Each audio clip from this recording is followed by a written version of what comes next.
Thanks, Andrew.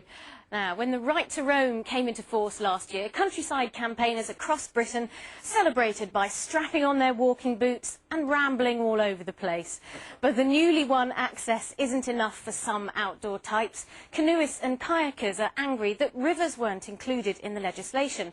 They claim that just 1% of inland water in England and Wales can be navigated freely. Well, we asked Daily Politics viewer and kayaker Ashley Charlwood to give us a personal view on the situation.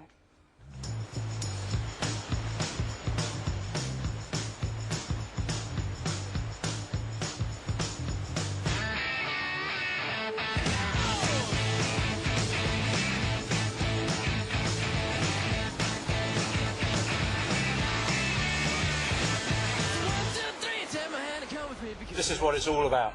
Getting out, having fun, being healthy and leaving no trace. This is how 2 million people in Britain choose to enjoy the outdoors. There are fantastic opportunities for water recreation in England and Wales, with thousands of miles of river and plenty of inland lakes. The problem comes when trying to access these because of the lack of legal clarity, and this can lead to conflict. It's a big issue. Around here I think there's about 2 or 3 rivers we do have access agreements on. They're very limited. They're only between November and February, and there's only 25 paddlers a day that can get on those rivers. So you have to go to a cafe, you have to sign on. But on the other rivers, you get hassle from the farmers and from fishermen. Historically, in Britain, we've enjoyed a public right of navigation. In the last couple of centuries in England and Wales, the situation's become confused. But Scottish waters now enjoy a public right of navigation since 2003. So why can't we?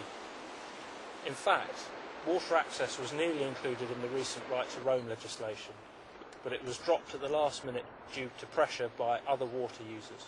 You bought your ticket and everything else, you bought your licence, then you come fish here and all of a sudden you get these canoes coming down the river and possibly tangling your line, and not only that, it'll spoil the fishing for the day really, because the fish would have moved.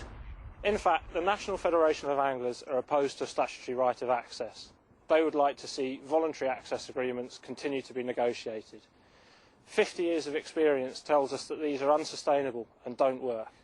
And that's not just a problem for canoeists, it's a problem for rural businesses as well. Most of my customers only come once, and I feel that that's because I can't offer them progression onto more choice of places to go. There's just hardly anywhere to go. Once you've done it, you've done it. And North Wales is just so full of wonderful rivers that we should have access to all or most of, and I can't see any reason why we shouldn't. I think this all adds up to a pretty compelling argument for change. Water should be available for all. Government needs to legislate soon so everyone can enjoy this natural resource.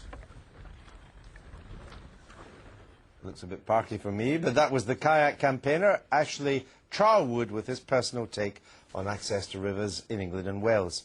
Now the latest on some